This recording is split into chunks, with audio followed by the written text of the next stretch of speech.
And we're live. What's up, everyone? All right, let's get on to it. Welcome to my channel where I go over how to do all these types of low carb diets, including keto, carnivore, low carb, high fat, without completely jacking yourself and actually being able to experience the benefits, because there are a lot of benefits. Now, a lot of you guys are starting to add fat to carnivore, woohoo, but you're having issues digesting the fat. Now, most people that I consult, and I've done like 8,000 people now, especially with mostly keto and then now carnivore, are having issues clearly digesting fat. And you went from eating high protein to now eating high fat and also high protein with mono foods. And some of y'all were not eating enough fatty cuts of meat doing carnivore.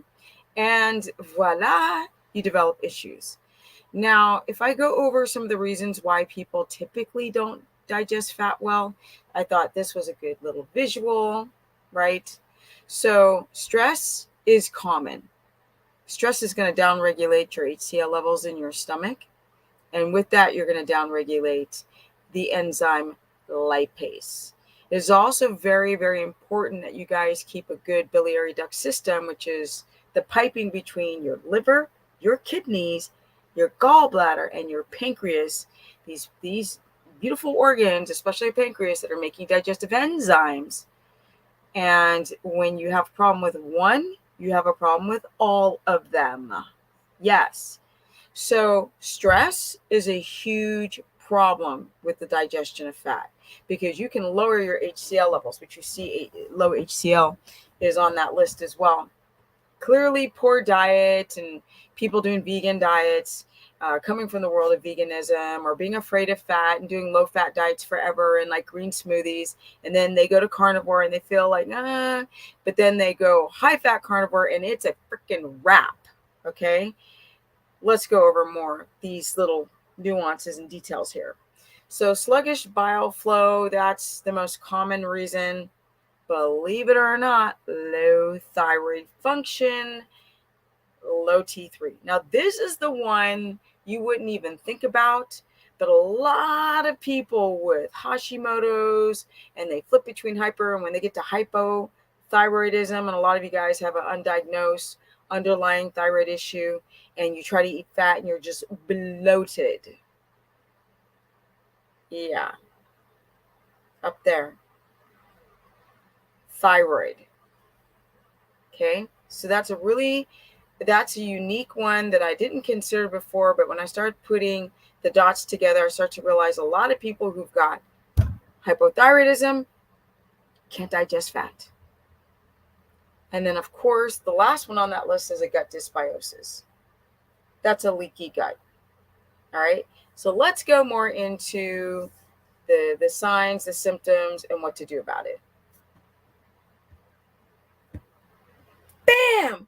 Welcome everybody to my channel, where I like to go over all things about getting your health on point, fleek, correct. Y'all know I'm the keto mother second queen. I've been doing this for almost 16 years of not eating any carbs. So why have I avoided the whole problem with digesting fat? Well, back in the day, I didn't like to eat a lot of fat, but I also didn't have an aversion to eating fat, which is why I think that my gallbladder is still functioning. Now, luckily, I've never had hypothyroidism or Hashimoto's, so I also have no problem digesting fat in that order. I have definitely had low HCl levels, but not enough to where I don't have enough lipase to break down the fat.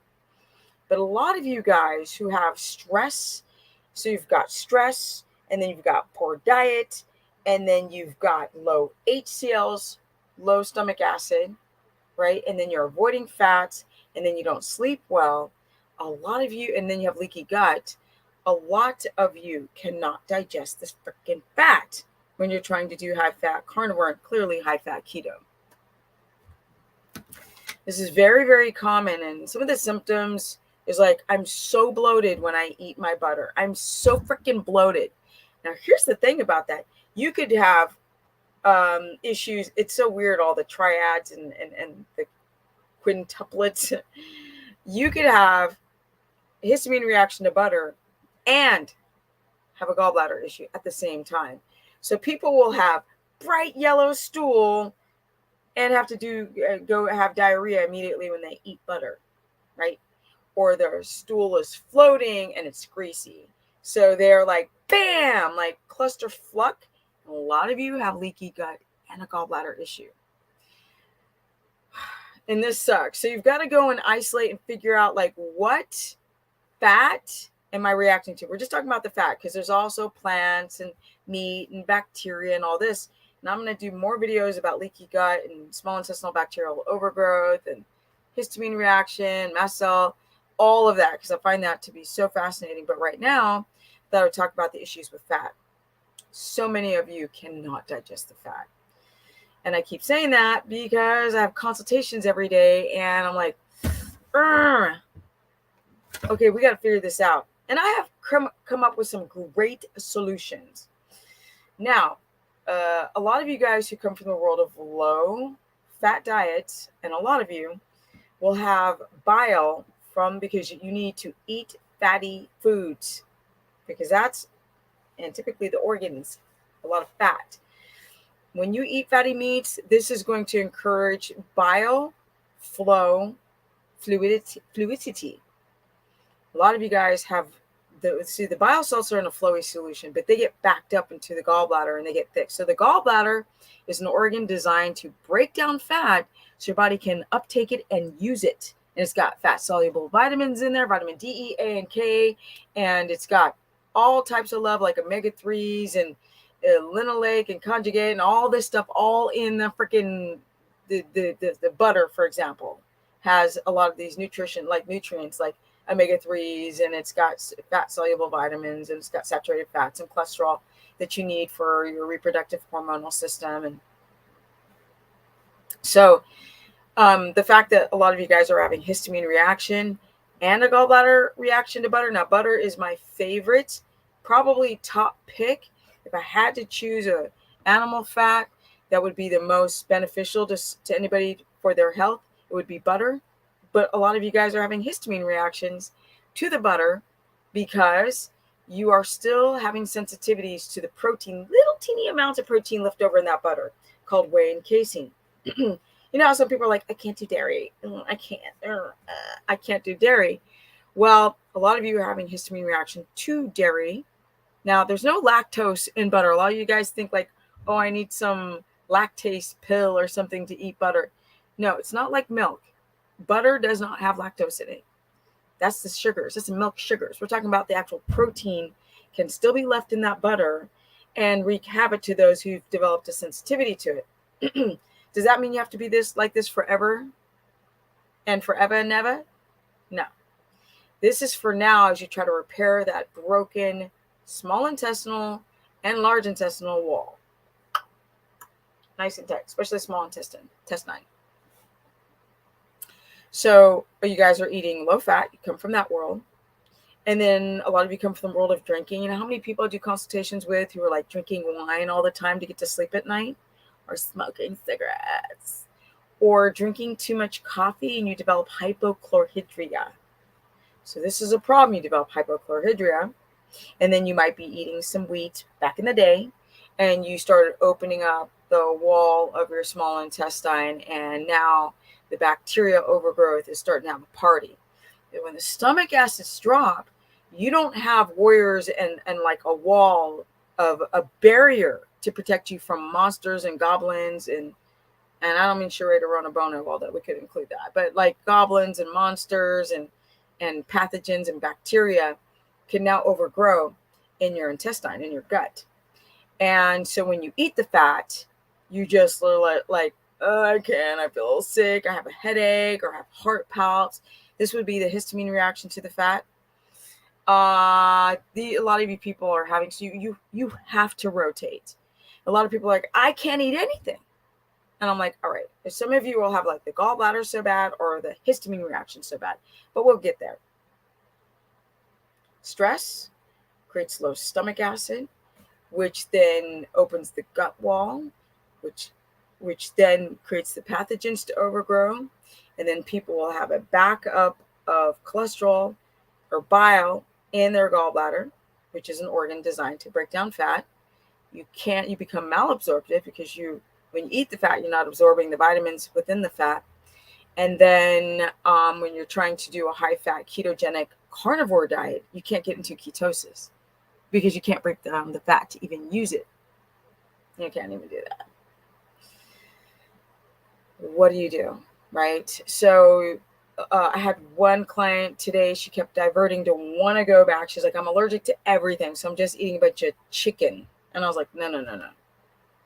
You're eating way too much chicken. She was eating a ton, like 3 chicken thighs per meal. And I'm like, okay, her ALT levels, the horses, the liver function started waning because she's just eating that one mono food, trying to avoid the histamine in the gallbladder. I was like, you're getting higher omega-6 in chicken, omega-6. And her ALT, her phosphatase, the chicken was creating the phosphatase levels getting too little high. And liver enzymes started like peaking up. So it's really important that you guys do not eat mono foods when you're trying to work out the gallbladder, when you're trying to fix the gut. Eating the same freaking thing every day is not what the gut needs. The gut, for the bacterial overgrowth or undergrowth or overgrowth, needs a diversity of food. That is my big horse. Okay, we're gonna cut this off soon because I'm over talking already. You need you need to rotate your meat every 3 days. Okay. And you want fresh. I told my client, I said, you might have to boil your meat if you have histamine that bad, right? Or when you're eating fat and you have a histamine that bad, the fatty meats, you're not going to boil the fat. You're going to have to find a fat that you don't react to. Then we've got the gallbladder issue, right? So people have backing up of that flowy solution. It gets backed up and then it actually can start producing stones. Like I said, the whole system needs to flow. The liver needs to flow. The kidneys need to flow. The gallbladder needs to flow. And the pancreas needs to flow. The piping through all of that needs to be like fantastic. This is very, very important that you guys drink enough water, get your electrolytes balanced so your cells are hydrated, because we don't want to backing up of that gallbladder. We also want to be able to poop and get out that estrogen, because a lot of women who are estrogen dominant tend to have thyroid problems, gallbladder problems, right? Because they bog down the liver. So if you don't want a gallbladder problem, make sure that liver is functioning. Make sure electrolytes are funky fresh. And you might need to take some milk thistle for the short term to help as a liver support. You might want to take some tutka as a liver support for the short term. Maybe 2 bottles, maybe 2 months worth. We don't do this stuff forever.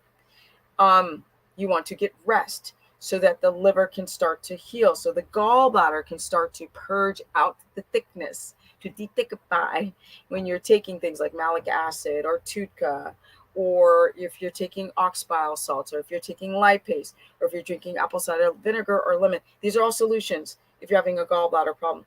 But the opposite of that is that if you have a histamine reaction to apple cider vinegar, you can still have issues digesting fat, or lemon.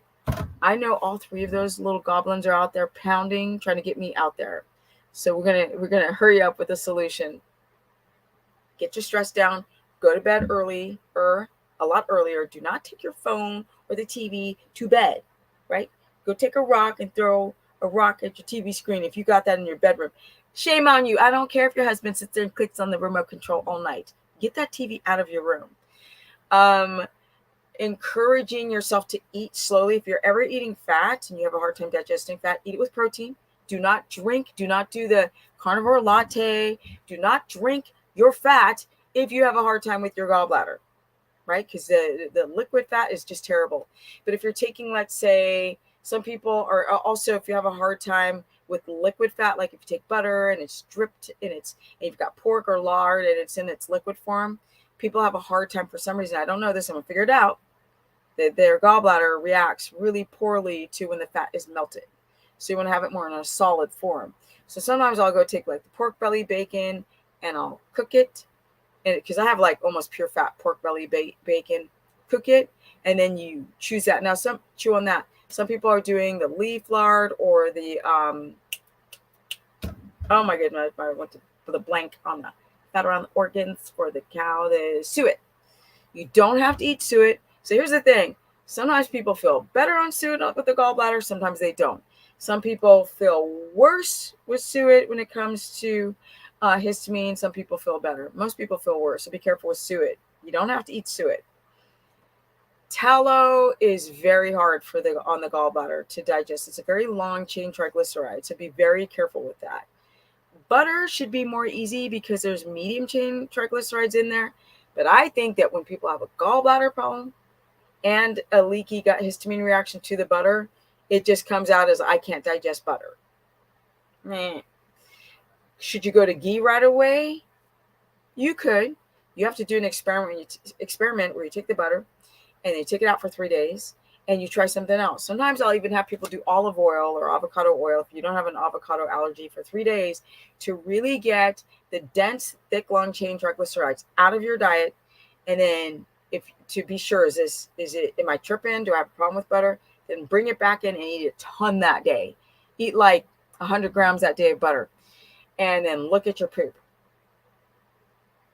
Look at your poop. See if it's floating. See if you've got the gallbladder. See if you have the nausea. So typically you're going to feel nauseous if you have a gallbladder problem. You could throw up, but that's very rare. That's if you have an infected gallbladder where you throw up. But if you have sludge, you can desludgify yourself. You can actually get rid of stones if you don't have an infection through cleanses, but that's a whole nother video. If you're having leaky gut, rotate your foods. Rotate. If you have a problem and you think you have an APOE4 gene mutation where you think you can't, it's possible you're not able to digest saturated fat, you can, but like I said, the biliary duct system has to be working properly. You have to be getting enough sleep. So you might want to do some olive oil for the very short term until we figure out, do you have APOE4 and do you have a problem with saturated fats? And if so, you might want to go towards lard if you have APOE4, yes, gene. If you have this gene, then you might want to do lard because lard is going to be higher in monounsaturated fats than saturated fats, like you would have in tallow. Yes, if you're having a hard time, please rest, digest. Do not drink your fat. Have it in a solid form. Rotate your foods. Take it in for a couple of days and bring it back to see if it's a histamine reaction. You can take betaine HCl for the short term with pepsin. You can take a lipase enzyme. You can't to encourage the digestion of fat. They're really getting at my door. I'm like, I want to take my computer over and show you that all three of them are going to be like, yeah, just be careful, you guys. Just be very, very careful. I know that I might be missing some details, but if you have a gallbladder problem, or if you don't have a gallbladder at all, your liver is still making bile. It's just, it is too concentrated and it's released, and your biliary duct system finds a place to hold some of the bile salts, and then you're just having a release of it. And sometimes you can have too much bile being released, and that can give you diarrhea. And then you've got to really rest, get the cortisol down, get those cortisol pathways in check. Because if you can get sleep, and if the biliary duct system is running properly, and you can have your fat with protein, your body will stop dumping concentrated bile too aggressively, thus making you feel sick if you don't have a gallbladder. But you can still do it, and you can still use the ox bile.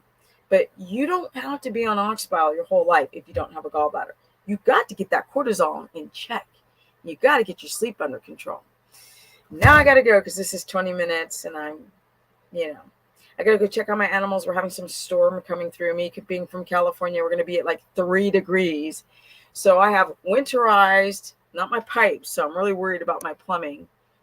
But as far as being warm in here, it's a cool 74 degrees right now, so I'll be fine. I'm worried about my little babies. It's going to be cold, so I bought them all little horsey blankets, or they're called, well, we call them blankets for those who don't know what a blanket is. It's a horsey jacket. So I got jackets for all of them, rain resistant, because it's going to be windy and rainy and cold. My babies. But it's only for a couple days. If you guys want to learn more, go to stephanieperson.com. You can also join my course where I go over extensively all of these details because I'm constantly researching and working with people. And if you guys want to know where I get my information from, it's from you guys, not from some stupid lame study that was funded by a subjective organization. Real people with real stories and real health issues. That's where we're at. Don't believe the hype. Public Enemy used to say, be careful when things are overhyped. It's easy. If anything is that easy in life, run the opposite direction. Okay. We can do this. We can stay young. I'm 55, on my way to 56. I feel amazing and I feel so fortunate to figure it out and to turn off the noise. Don't listen to the noise. Turn off your TV and turn off technology. Go get your ass outside and get some vitamin D. Okay? Start off eating very small amounts of fat when you're trying to reintroduce fat. If you do have a gallbladder problem, always make sure you eat it with protein. So some people have them go off of keto and carnivore and do low carb, high fat. And some people are like, I can't, I have such a histamine response to carbs. And I'm like, well, you're going to have to deal with the bloat until we deal with that gallbladder. So, you got to eat the fat so slow if you got a gallbladder problem, and you have to have it with protein, right? So 2 tablespoons if you're doing low carb, high fat until we can work our way up.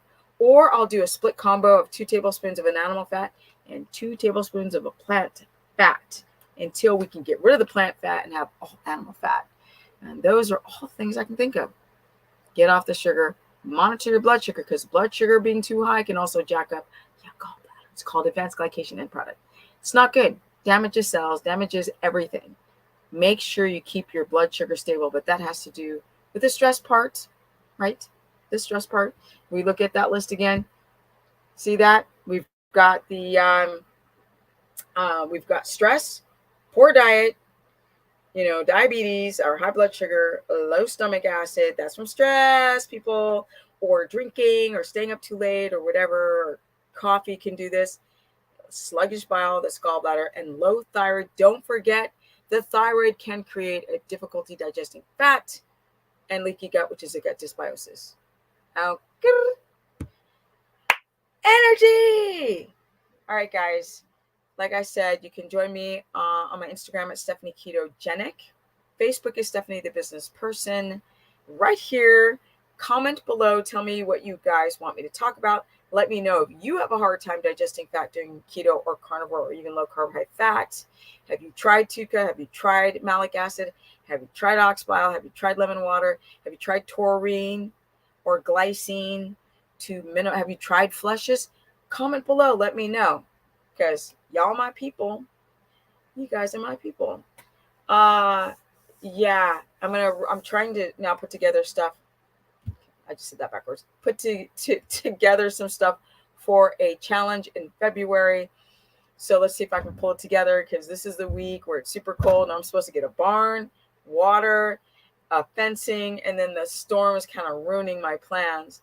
So it's getting hard. It was harder to launch this by obviously January. So I'm going to try to do it in February. So stay tuned, because it's going to be an educational challenge. It's going to be freaking awesome. I can't wait.